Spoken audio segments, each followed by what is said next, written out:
I'm the program specialist with the Cedar Rapids Metro Economic Alliance. Thank you so much for joining us today. On behalf of HEDCO and the EA, we want to welcome you, and we're just so glad to have you here for a happy hour in Q4. We want to give a big thank you to Stillwater Coffee for having us here today. They are open just for us, and we're very excited to announce that they'll be opening back up to the public on December 20th. So be sure to, let's go ahead and give them a round of applause. Let's just do that. Thanks, Marissa and Kim and the team. That sounds great. So we just want to make sure that you grab a drink. You've got a couple drink tickets. If you need to get another beverage, it's just right around the corner. Restrooms are back here, powder room right there. And yeah, we're just glad to have you here. Unfortunately, Jamie Toledo is not able to join us today, so we have two panelists who are just gonna knock your socks off in her absence. So, but before we go ahead and head into our topic, we wanted to use a little bit of Jamie's time to talk a little bit about HEDCO and introduce you to the new and first ever HEDCO Economic Development Coordinator and hear a little bit about what they have planned for 2024. So please join me in welcoming former Iowa State Senator and television news anchor and new HEDCO Coordinator, Liz Mathis. Let's hear it for Liz. Boy, that was the Wayback Clock with that newscaster thing. So thank you all for coming. This is a good group, and I see a lot of HEDCO board members here, and people from my past, and people for my future. And Barbara's going to be doing a legislative policy event, which she'll probably tell you about, promote that next week, correct? Tomorrow. Oh my gosh, it's tomorrow. Okay, it's tomorrow. Okay, she'll repeat it so nobody's confused at all. Again, thank you for coming and welcome to Hiawatha. It's great that this place is going to be open again on the 20th. We really need it, so it's very helpful. I have to say that my coworkers, where are my coworkers from Hiawatha City Hall? Dennis Marks, the city manager back here, have welcomed me warmly and helpfully. And when people ask, how's the job, I can honestly say it is wonderful. It's great to work in Hiawatha City Hall. And you know what? It's that same attitude that we hope that we're delivering to Hiawatha businesses. A willingness to partner and solve, listen to, and foster creative ideas and understand and uplift innovation and growth when it comes our way. I think everybody in the Metro, including the EA and also MEDCO and the City of Cedar Rapids, feel the same way. I'm filling in for Jamie Toledo, as Rebecca said, and Barbara and Eric are our upcoming speakers, of course, and they're going to be talking about ESG, but I've been on the job for 45 days, so I won't be talking about ESG. But I will be speaking about HEDCO, MEDCO, the Economic Alliance, City of Cedar Rapids. We've recently been doing to address workforce shortages. Now, we want to attract new business, and we certainly want to celebrate growth that brings, but we know that for a number of years prior to and after COVID, workforce shortages have been simmering and extremely challenging to us, especially for our growth. The City of Cedar Rapids took the lead and invited economic development agencies to work together on a collaborative growth initiative. Now, you may have read in the Corridor Business Journal or perhaps in the Gazette or in social media about what that entails, but I'll just review it very quickly and then bring you up to speed with what we've been doing. We began working together with DCI. It's a consulting firm called Development Counselors International, and they will help us amp up our talent attraction efforts. DCI has worked with a number of groups to identify why people choose to work or live in certain areas of the country. DCI also helps to define messaging and marketing to people who might be receptive to moving and living here. So the best way to do that, you ask those who live and work here why they stay, why they came back to the area, or if they're a transplant. The best way to see if the plan is working, well, it's by using data-driven marketing and all of us pulling together to make that happen. So the initiative began in late August, and over 2 months from October to present, DCI has, in phase 1, with our help and coordination, done research and discovery, which includes target market identification, perception surveys with internal and external talent, corporate executive and site selection consulting. They've taken an immersion tour of all 3 cities, so Cedar Rapids, Marion, and Hiawatha, and conducted stakeholder focus groups, of which Heidi was a part of that. Several people in this room were a part of that. They will do a research presentation and brief on December 19th, upcoming, for the core leadership of the collaborative. So over October and November, our economic development agencies pulled together a wide number of CEOs, HR managers, business leaders, and young professionals who took part in focus groups and survey work over a 3-day period when they were visiting and collecting information in their research and development phase. It was extraordinary how economic development people answered questions one way and major business leaders answered another way on several questions posed to them. So we're going to find out where there's a disconnect, if at all, and how we can certainly market what we've learned from all of those surveys. As we speak, several thousand people have been asked to take a survey that asks questions about why they stay here, what they like about living and working here, what are the obstacles, and what is our future.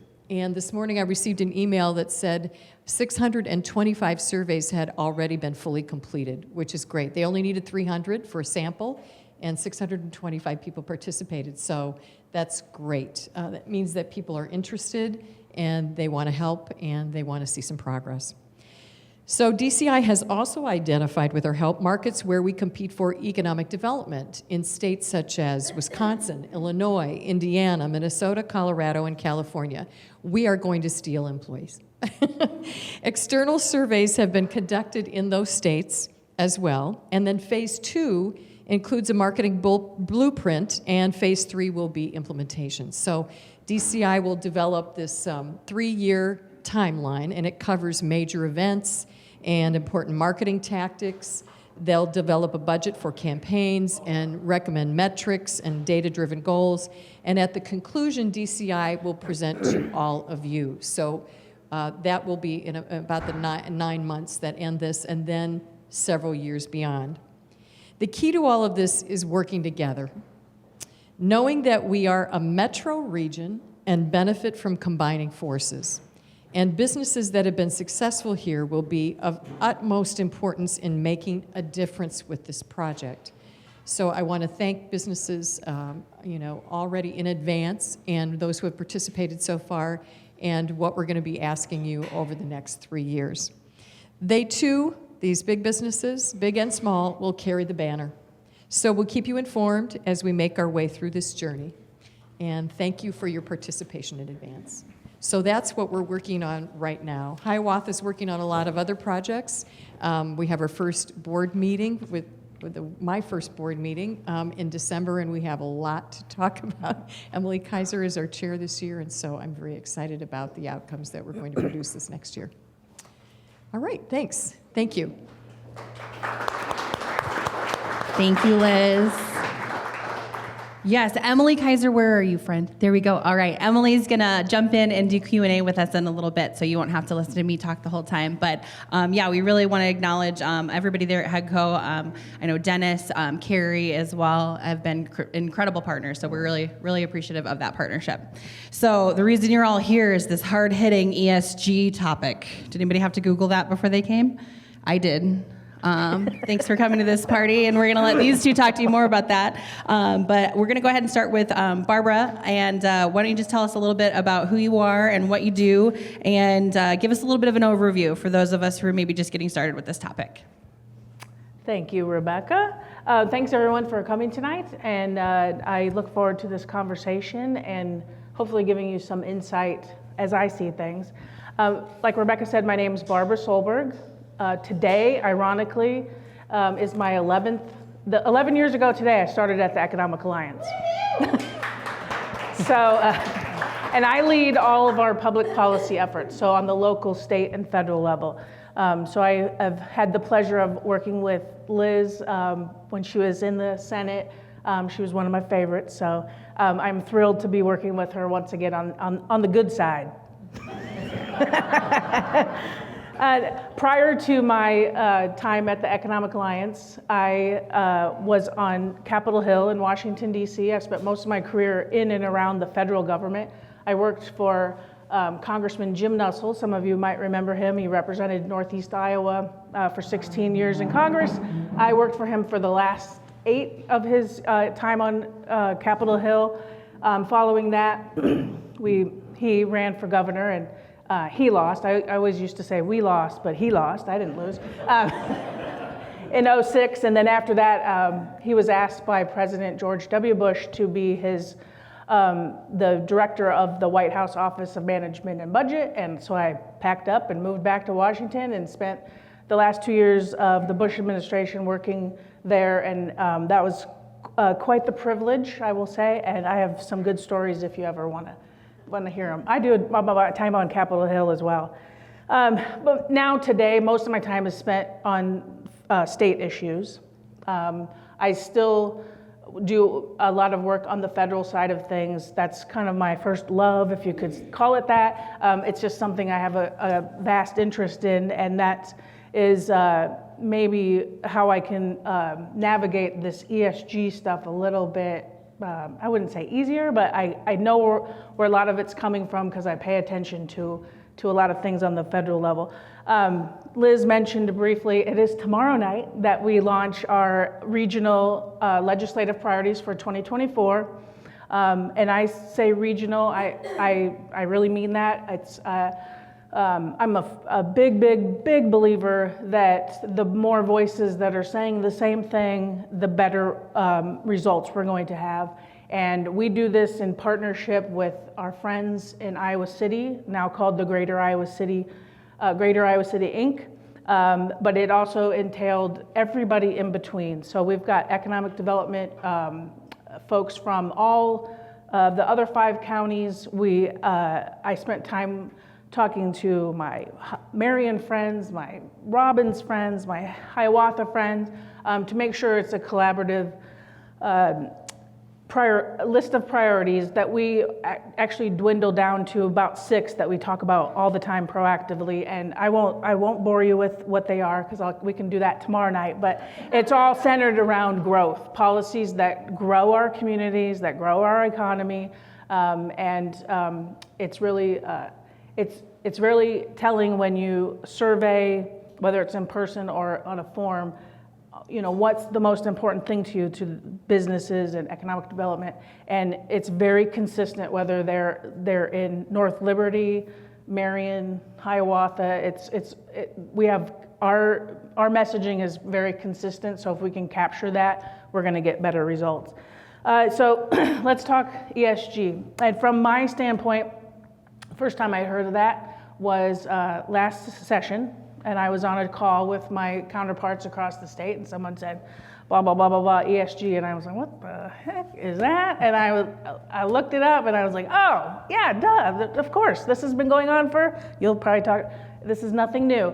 But it's environmental, social governance. It's investing based upon corporate policies and encouraging companies to act responsibly. And I would say, just to boil it down to maybe more specifics, it's making sure people are responsible stewards of the environment, are socially responsible, and have ethical corporate governance, which we all know that's what the next generation of workers is looking for.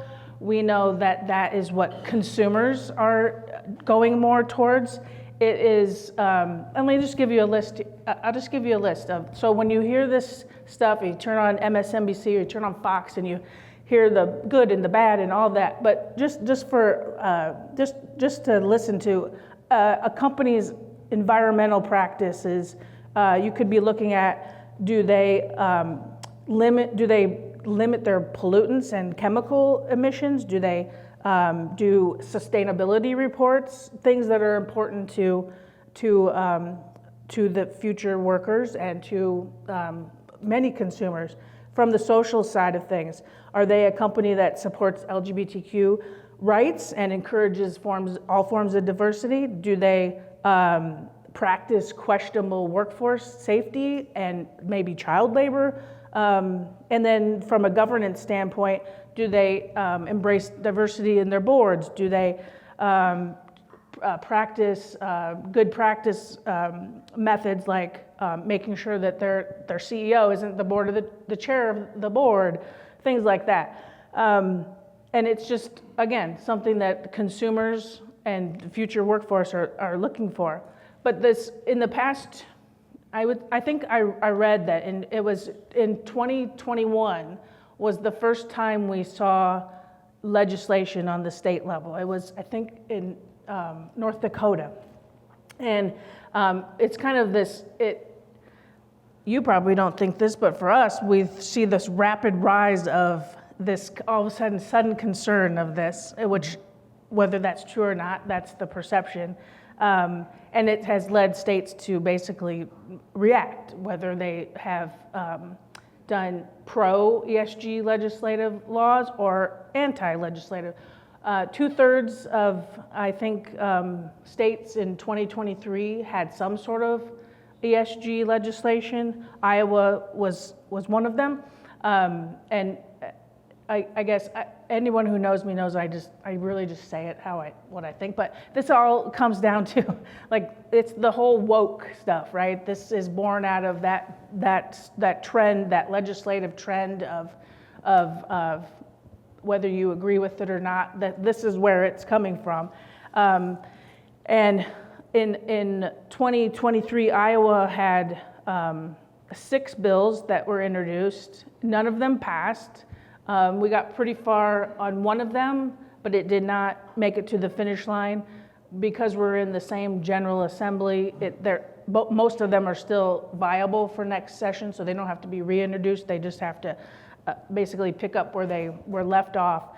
But we do expect to see some form of ESG limitation legislation, probably around IPERS investment, because the government can control IPERS much more than they can control what you do with your investment. So that's kind of the expectation that we're hearing about. And then also some of the states that have, we do legislation similar to legislation that they do, and vice versa, Florida or Iowa of the South, as some call it, and they did that legislation last year. They tried to do it last session.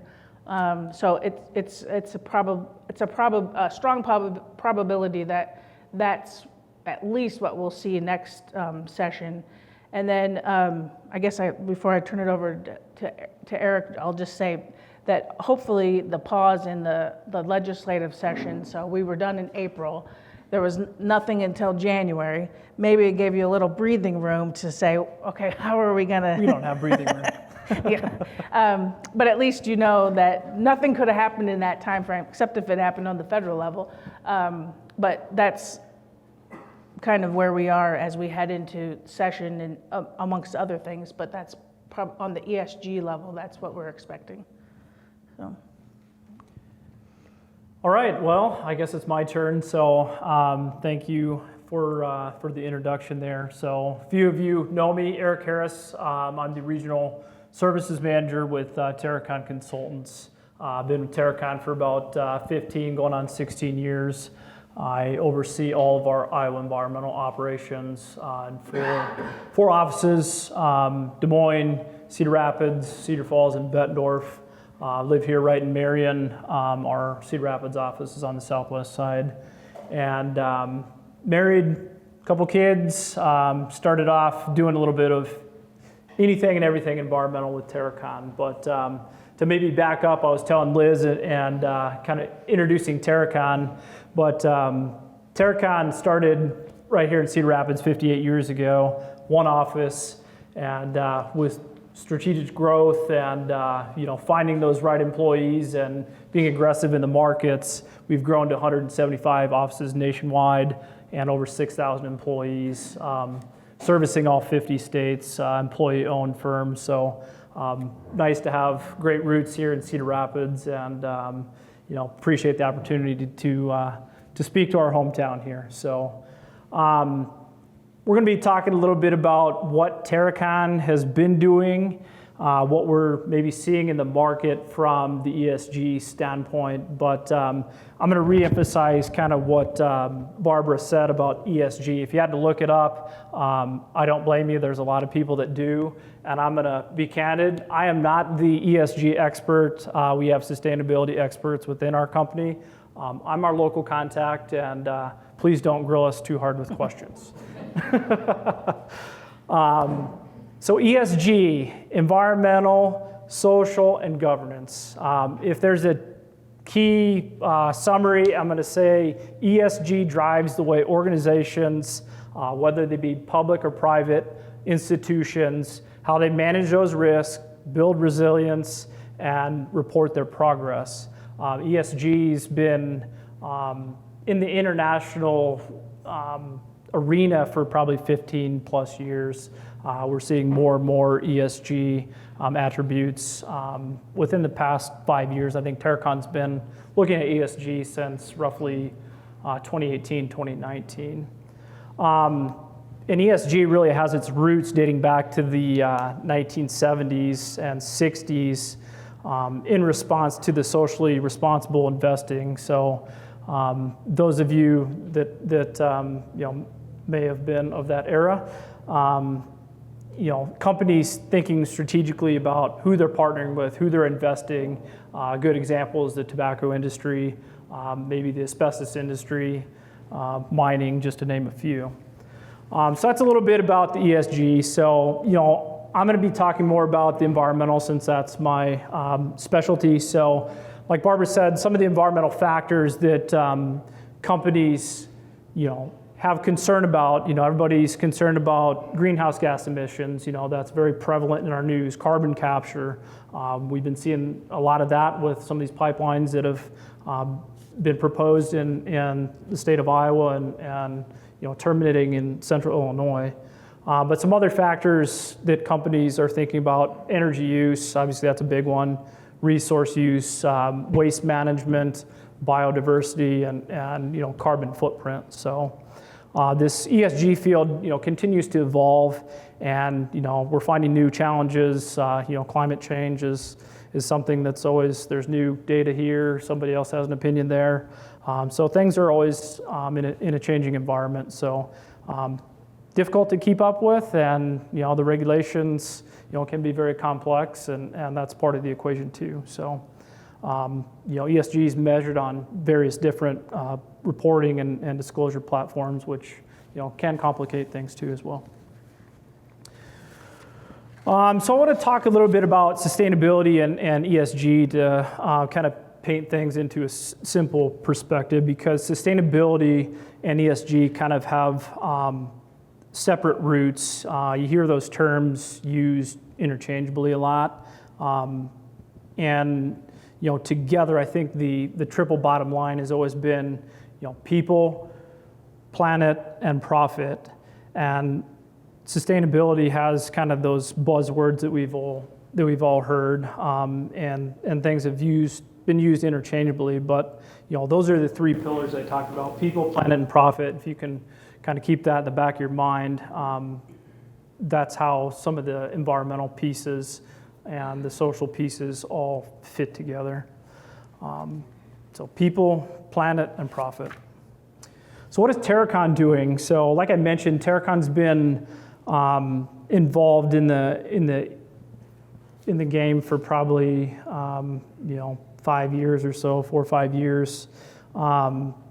So we originally formed a sustainability group that's kind of morphed, and right around that 2018, 2019 period, we aligned our sustainability goals with United Nations Sustainable Development Goals, and we started reporting on our process on sustainability.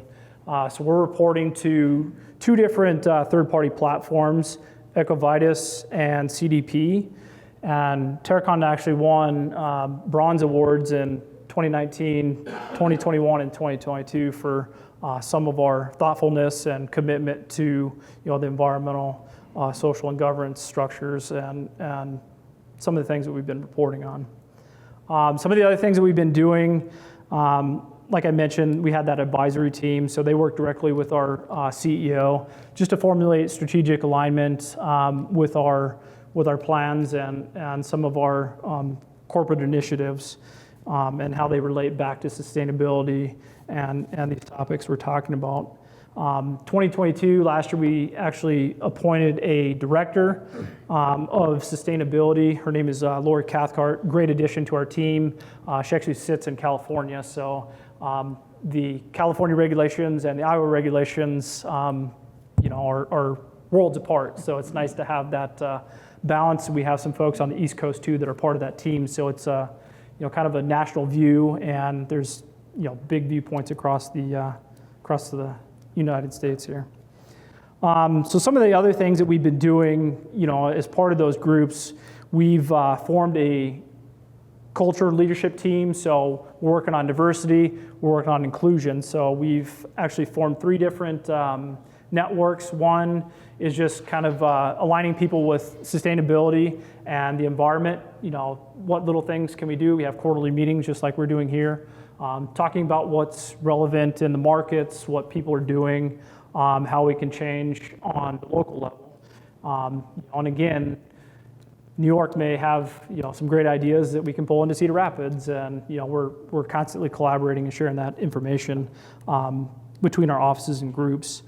We also created a VetNet and increasing women in leadership as part of our people side of the equation for ESG. On the local level, we've been doing some of the small things like most companies interested in sustainability are doing, invested with some new LED lights, spent $15,000 putting in LED lights across our office. Looking at ways to recycle. We have concrete cylinder molds that get poured day in and day out, and they were just going in a dumpster. So we're looking at ways to, continually recycle. We recycle our concrete cylinders once they're broken. And just, some small things like getting rid of the plastic silverware and investing in, coffee mugs rather than plastic and styrofoam. So again, always thinking about ways to improve the environment, our natural environment that we live in. One other thing that we've also done, and a lot of folks are trending this way, is calculating the greenhouse gas emissions. And we actually took some very detailed calculations, looking at vehicle idling and trying to calculate, and we ended up reporting that in 2022 and looked at our KPI measurements, set some different target goals for what we believe is achievable in our business. I'm going to transition next to how we're helping clients. The environmental arena is very complex, and negotiating all these regulations can be very daunting. So, I guess first and foremost, we're here to help clients locally. A lot of our environmental work is definitely market driven, and we're seeing that trend more and more towards ESG type of regulation and governance. And I think over time things are going to change, and this is going to be something where we're going to get approached by clients. We're not quite there yet, saying, "Hey, develop our ESG plan," and it's something that we're definitely considering in the market. But environmental are 7 pillars of environmental planning, industrial hygiene, safety, regulatory compliance, solid waste, site investigation, remediation, definitely aligned with the ESG and the environmental piece. I'm going to focus here real quick on the planet, like I talked about. So planet and regulatory compliance. What we're offering for clients, environmental compliance assessments. So if somebody hires us for environmental compliance, we're looking at the regulations. What are the regulations state that are applicable to your business? And we're reviewing documents and waste manifest and figuring out if these folks are meeting those regulatory thresholds and if they're doing the right thing. Greenhouse gas emissions, we have professional engineers that are helping people on a day-to-day basis calculate their emissions for air pollutants. So biofuels, wastewater, pollution prevention plans, stormwater best management practices, and waste generation is big. We're working with a national retailer, a sports retailer, and we have an on-call 24/7 team that responds when a store has questions and they need waste managed. So we're there to help clients with that, and we handle all of their reporting requirements for them.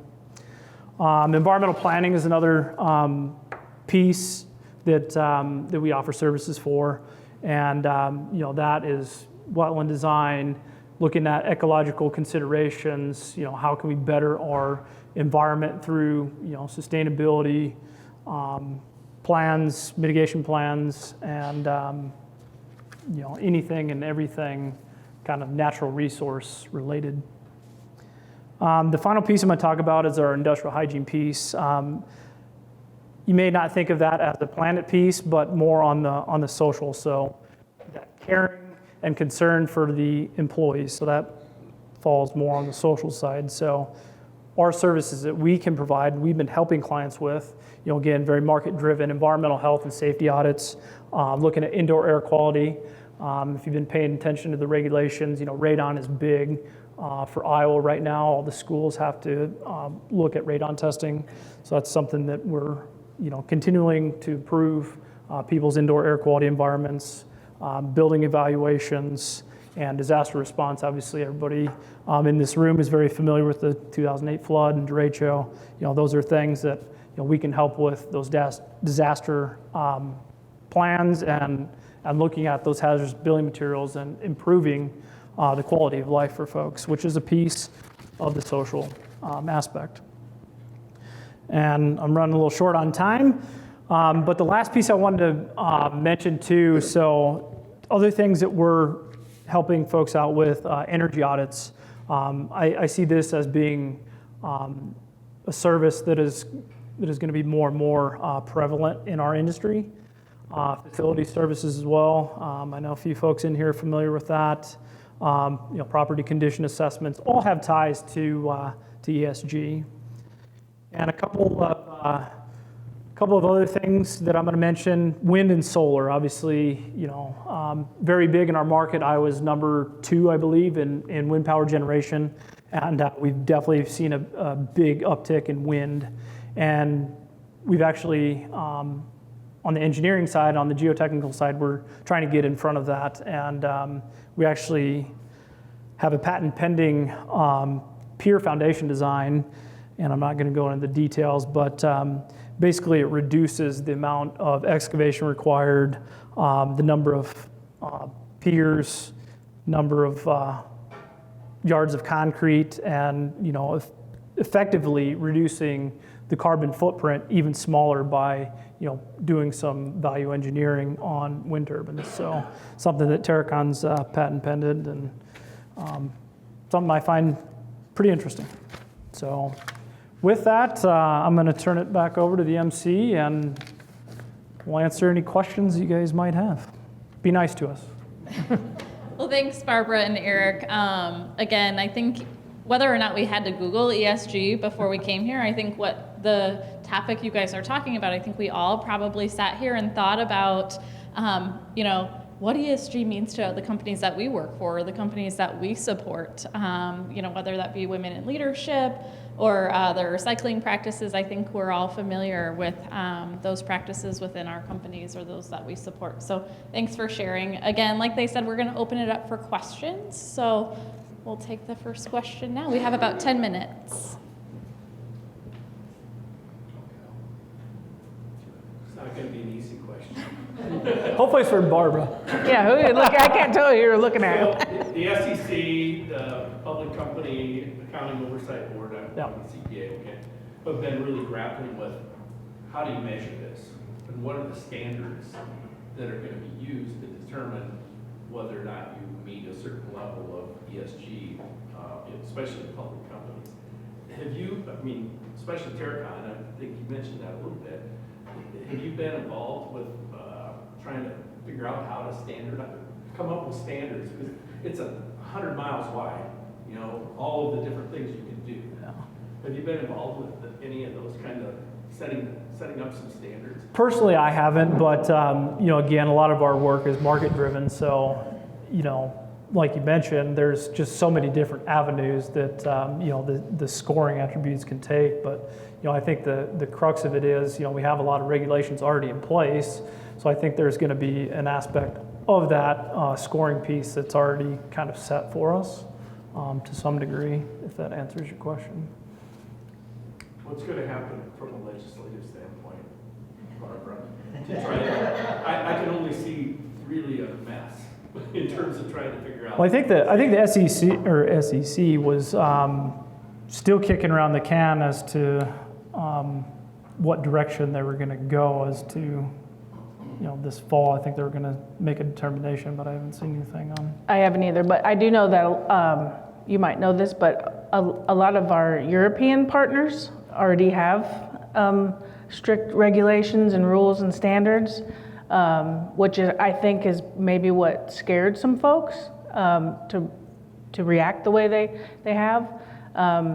They're pretty tight-lipped though at the SEC, so I don't know. From a legislative standpoint, like I said, I can only see. I think it's easier to see them messing around with something to do with IPERs than they would with anything else. But look, we just need to look at what some of the other states are doing, red states. California's going to be difficult. So one of my past roles has been on the investment committee at the community foundation, and as you mentioned, this all started social responsibility, and back when it started, it was, do you sell alcohol, or do you sell tobacco, or do you sell firearms? I can tell if a company sells alcohol or tobacco or firearms. To me, the problem where they're heading with this is, what you're going to be grading on is going to change all the time, and that's where I don't know how anybody can monitor investments on a definition that's going to change all the time. That's what I see the problem with trying to regulate investments is a company that hits a score this year, what if they don't hit it next year? You have to automatically sell it. I just see that as a real mess.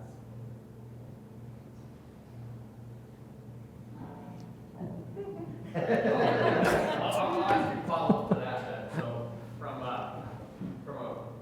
business wanting to look at Cedar Rapids area or region to come into, what are they asking for? Are they asking for some sort of documentation around ESG?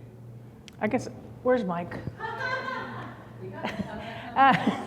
Well, I do know that this is how I was first introduced to this, was some of these companies that come to our area, especially from Europe, they already have standards that they have to follow. So I guess the other things are, I don't think it's a big secret, but the pipeline, the ADM pipeline, you know why they're doing that? Because their customers are saying, if you don't do this, we're going to go somewhere else. We're going to get our product from somewhere else. I don't know if you have anything to add from like what companies are from an ESG. Mike does our economic development work. A lot of the business clients that we have, the business attraction clients that we have, do ask about sustainability goals because their clients are expecting them to be involved in and following that. So they do want to know about that on almost all of the RFPs that we respond to. We'll see sustainability questions asked almost every time. So it's very important to them, but particularly to their customers. Yeah. I assume that metric they're asking for is different all the time. It is. Yeah, I think the other piece, if you're, I think 96% of companies in the S&P 500 have a program. So, that's a big driver, and transparency is everything in the environment that we live in. And, I think a lot of it too is, that driver of customer loyalty, I think that's a big piece to the pie too. I think people are willing to pay more, in this day and age for a company that's more invested in, the environment and doing things the right way. So I think that's also part of the equation, Craig. I don't want to open a can of worms, but politics is so big. ESGs being, we are a state-by-state government country. And again, this could be for Mike too, but how could that, or will that possibly affect us in the future when we have certain values that our government puts forward, like our sustainability probably isn't as high as California. Have we seen that affect how we get companies to come to our states or people to come to our states because there's a difference in values? From a social standpoint, or All of them. I don't think we have yet. I don't think, to be honest, I don't think we have. But as you have a younger generation where this is allowed. I mean, that's why we hear these businesses moving towards the practices that they are, is planning for what the future consumer wants and the future workforce. I think personally in my service line too, I mean, there's a natural shift. I think the younger generation definitely has more focus on the environmental piece, and I think folks that can show that they're more environmental. I guess I don't know where I'm going with that, but if they can show that they're more environmentally conscious, I think that's a natural attraction for them. And I think, so businesses have been attracted to Iowa. When we were in the go-go period with solar, and when wind started off and really took off, Microsoft, Google, and Amazon all located, either near Des Moines or in Des Moines because of that innovation and because of that progress towards that. I mean, the governor talked about it, Debbie Durham talked about it, and Mid-Am was a big part of in the wind discussion around that. So, businesses are, they like the appeal of that. Some businesses do. Great, we have time for one more. Michelle Weisger with the Greater Cedar Rapids Community Foundation. And since Greg mentioned the Community Foundation, from a philanthropic standpoint, whether it's a corporate donor, a nonprofit donor, or an individual donor or a family, we have definitely seen an emerging trend for integrating an ESG lens into our investment strategy and maintaining a sustainable rate of return. So corporate citizenship, philanthropic dollars are extending and investing locally as well as globally with a lens of ESG.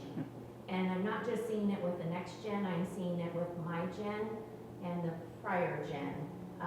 Not only charitable giving into our community, but how can my investment philosophy align with doing good?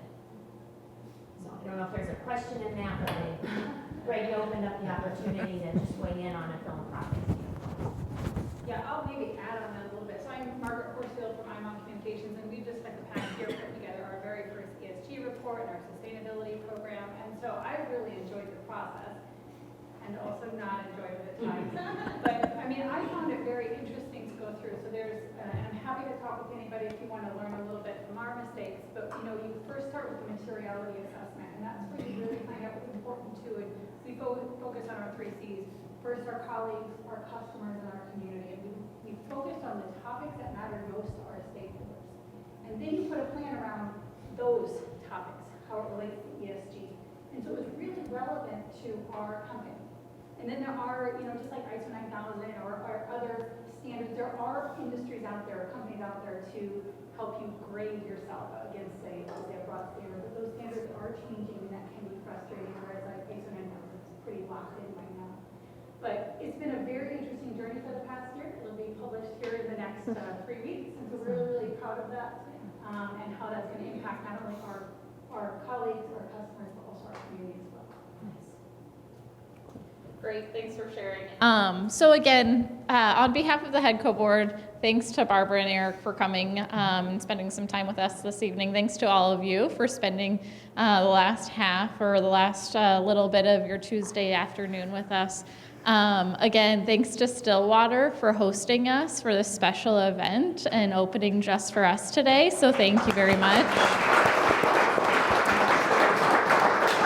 2024 will be a big year for HEDCO. Again, we're excited to welcome Liz to the team and really support the work that the board is doing. So continue to keep your eyes out for notes coming from HEDCO. Make sure when Liz calls, you answer your phone and find some time to meet with her. But again, we're really excited to have her on board. Keep your eyes out for future Hiawatha Business Summit events. I think our next one is February 27th, location yet to be determined. So again, keep your eye out for the blast that will go out with that information. Again, we have the space until about 5:30 tonight, so feel free to use your the last of your drink tickets and continue to network. And we'll see you next time. Thank you very much.